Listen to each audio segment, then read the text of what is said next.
cadre de la semaine pour l'emploi des personnes handicapées qui est organisée donc, par des partenaires au niveau national, que ce soit à l'ADAPT, que ce soit à la GFIP et bien d'autres partenaires, ministère du Travail, l'idée c'est au cours d'une semaine d'essayer de concentrer un certain nombre d'actions qui ont vocation à se dérouler toute l'année, mais qui là prennent une tournure un peu particulière. On a voulu cette année en fait rapprocher encore les demandeurs d'emploi des entreprises.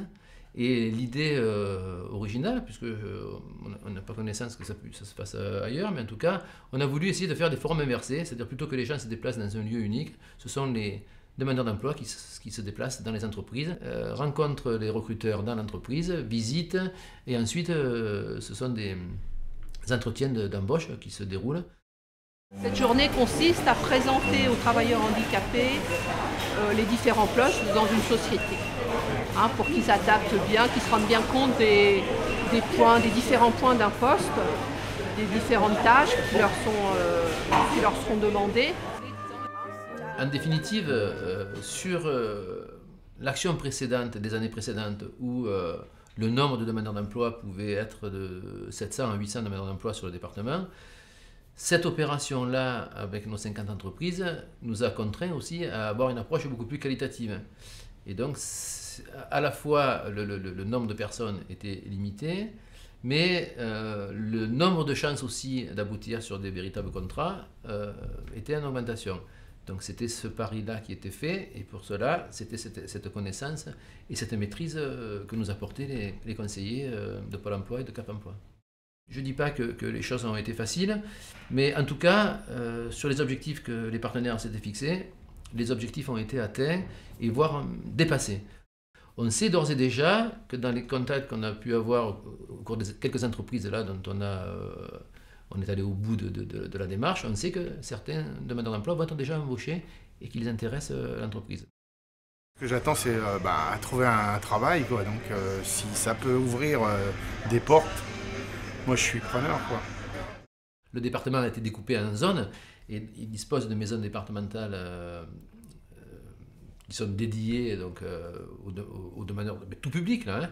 Et donc dans ces lieux, les demandeurs d'emploi ont pu soit faire du relooking avec des professionnels qui les ont confrontés à leur image et qui les ont conseillés. Un travail aussi de la rédaction de CV, d'un travail sur les filières, d'informations diverses. Et donc là aussi, ça a été des ateliers qui ont été proposés et qui ont enrichi le dispositif pour des personnes qui peut-être aujourd'hui n'étaient pas prêtes pour entrer dans cette démarche-là, mais qui étaient intéressées pour avoir de l'information, pour être confrontées donc à certains aspects de la recherche d'emploi.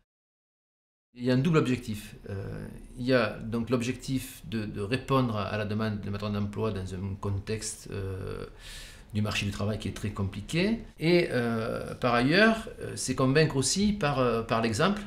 Et on a besoin de toucher les chefs d'entreprise directement. Et donc, depuis quelques années, avec l'Association nationale des directeurs des ressources humaines, avec l'UPV, le MEDEF, donc avec les représentants des chefs d'entreprise, on monte cette opération en commun et on réunit 150-200 entreprises sur la thématique de faire évoluer les représentations donc, et de dépasser un peu les tabous que les uns et les autres portent sur le handicap.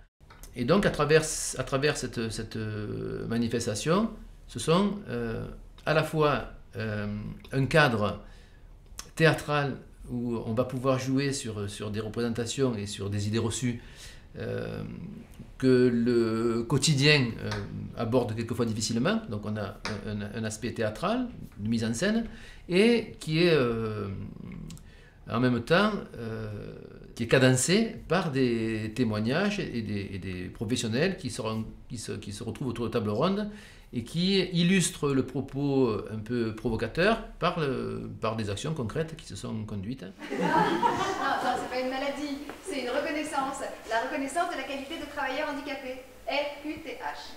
Pourquoi tu demandes ça? Donc je suis pas handicapé, moi. Non, mais je dis pas du tout que tu es handicapé. Je dis juste que tu pourrais bénéficier de ce statut. Mais comme ça, il y a des choses, ça va, j'ai mal au dos. Ça va, on va trouver le moyen de me guérir, ça, j'ai un peu mal au dos, ça va, c'est temporaire. Parce que l'étiquette handicapé, excusez-moi, mais c'est lourd et puis c'est définitif. De façon générale, on observe que 94 à 95% des entreprises qui font appel à des personnes handicapées sont satisfaites. On va se donner encore une année ou deux pour aller au bout de l'expérimentation. Donc je pense que ça a suffisamment modifié les pratiques des acteurs pour qu'on puisse consolider cette évolution et qu'on puisse peut-être aussi profiter de ces modifications pour les intégrer dans le quotidien. Donc là, il est certain qu'on va poursuivre ce dispositif de cette façon qualitative.